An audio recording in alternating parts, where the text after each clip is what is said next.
My dad took Gim and I, when we were able to get around, young kids, to Sunday school. He walked us up the 2 blocks to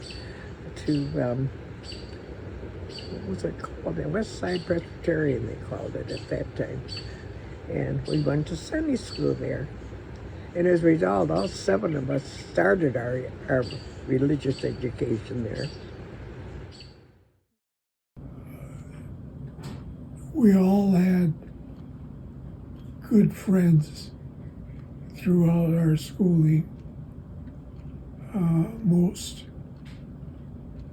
of the kids were class officers or student body officers, and at least most all the recognition about the Wongs was positive in the community. Growing up, all of my older siblings were really good to me, especially Fung, who was essentially my surrogate mom, because my mom was so busy with everyone else. And Gim was like the father figure, and he seemed to feel responsible for me. Because when I was 18, he came to me and asked if I would be all right if he got married. George was the one who worked at a drugstore, and so he was favored because he came home with ice cream every Sunday. Helen was always willing to let me tag along, but I used to say one of my arms was longer than the other because I couldn't run as fast as she, and she'd jerk my arm and say, hurry up, hurry up. My brothers, 2 brothers, Harry and Frank, were closest in age to me, and they teased me unmercifully, and so I really thought they were pills as I was growing up.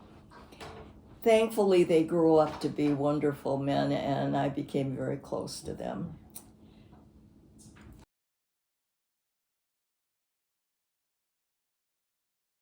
Well, I remember Father was the manager of the chop house, and that was downtown, upstairs, up a big flight of stairs.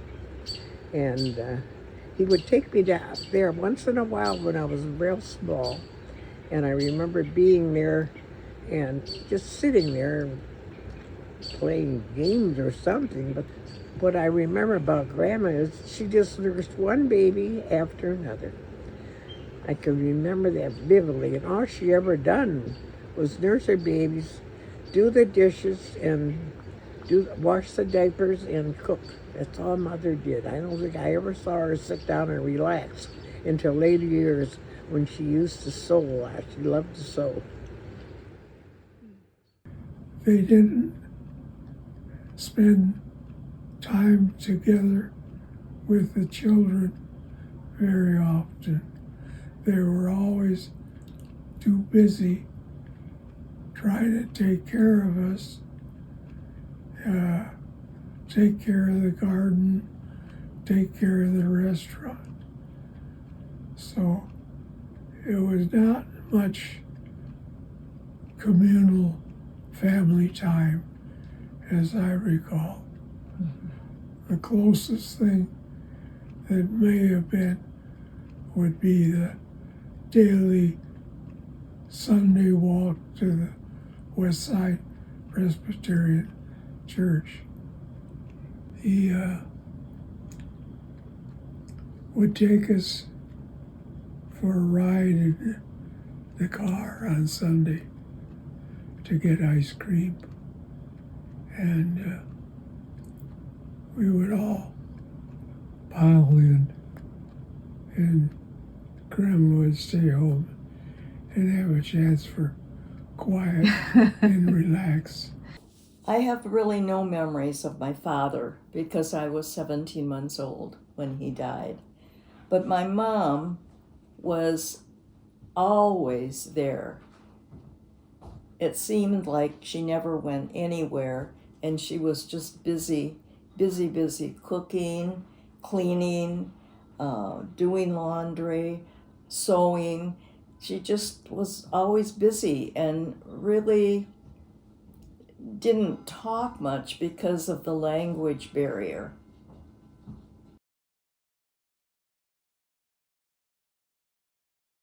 Well, I think I enjoyed most was watching the different age groups come. We would have, all the senior group, and then the next group, our children, and then the final group where the children's children were coming. And the other thing I remembered were the plays we gave. I thought those were so hilarious, so original. Some people were very creative. Reunions are always wonderful to see family together and enjoying each other's company. I loved all my young nieces and nephews as babies and toddlers coming home for a reunion.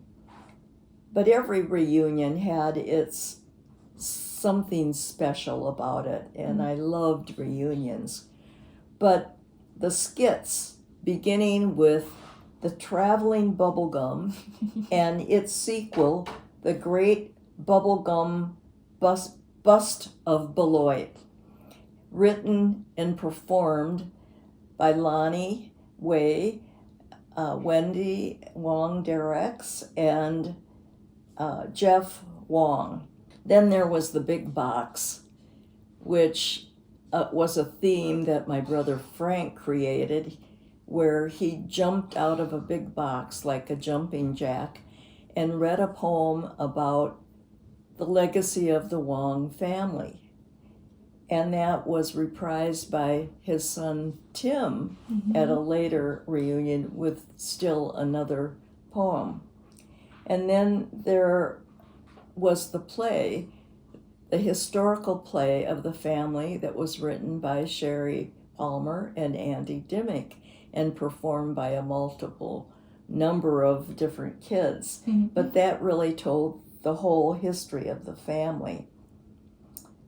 And finally, I guess the last reunion that celebrated the 100th anniversary of my mom and dad arriving in Beloit and the publication of the book. I'd like to say, please read the section in the Wong book about reunions.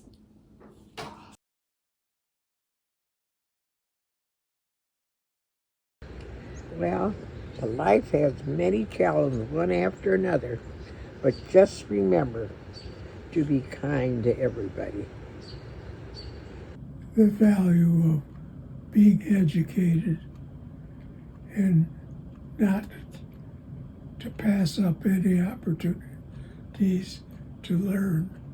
I would say value the relationships of all of the family, those you know and those you don't know very well, but hopefully will get to know better during reunions. And value the family legacy. Family will always support you.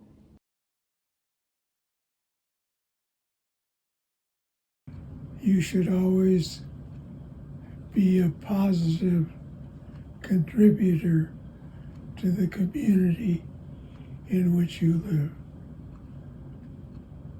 for your entire life.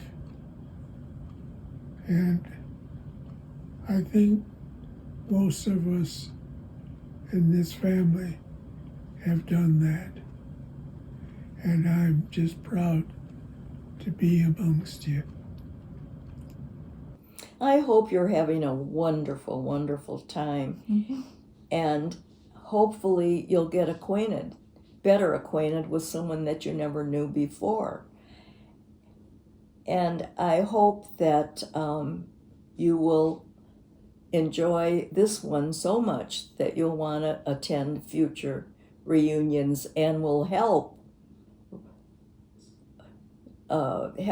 to make it possible. Mhm.